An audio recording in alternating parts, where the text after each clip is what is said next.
Hey, my name is Joe Cavazos, and today I want to show you how and why I use LUTs in Photoshop, as well as at the end of the video I'm going to show you how you can make your own. Color Lookup-Tables, or LUTs for short, are a great way to quickly add dramatic color grading to your imagery.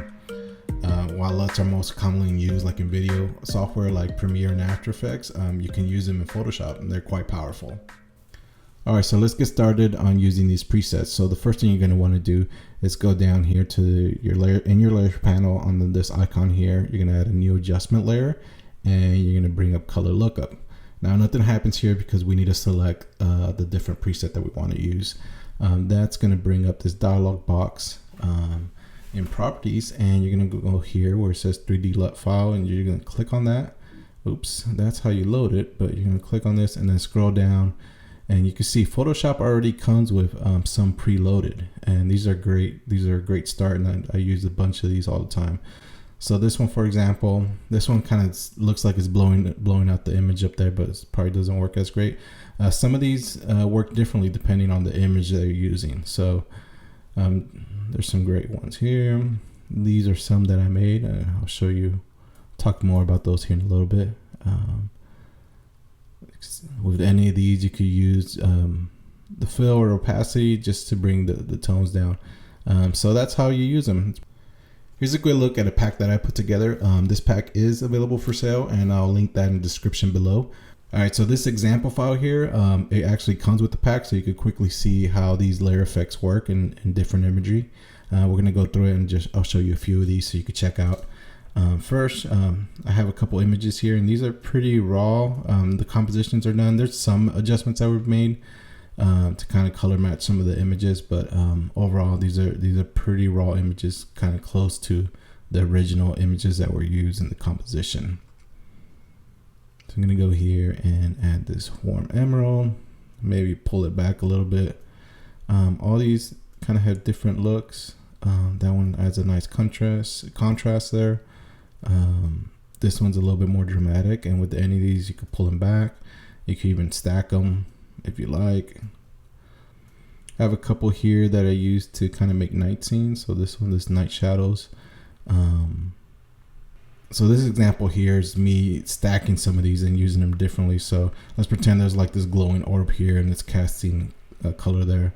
This original image that I use looks like this. So I use the teal nights here to give it that night look, and then I added another layer of the same image, and I added this mid orange to kind of give that burnt color glow there.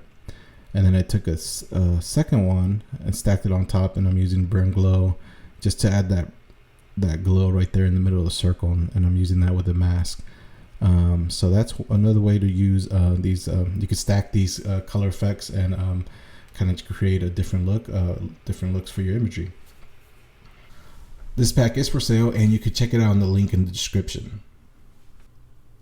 All right, so now I want to show you how to make your own presets. That way you can add it to your own workflow, create your own style. You don't necessarily have to buy my pack or use the ones that come in Photoshop. You could make your own. So the first thing we're going to want to do is add a layer adjustments to this to kind of get the tone and effects that we want. I'm just going to quickly go build one out for this image here, but feel free to create your own. Just keep in mind that this really only works using adjustment layers. So any of the effects that you get from using these here will work for creating your LUTs presets.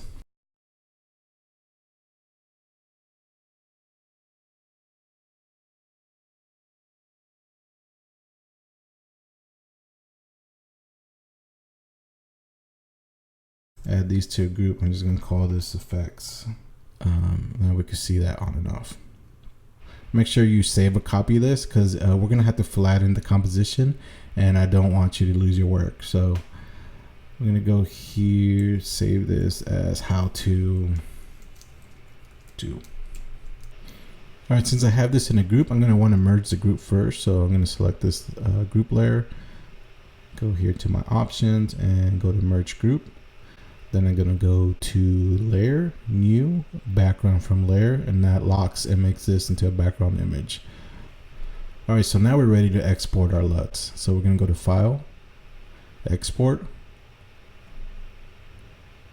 and color lookup table.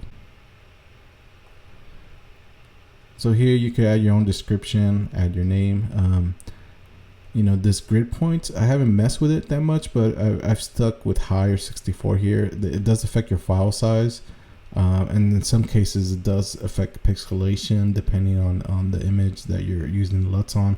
But for the most part, I haven't had any trouble with this.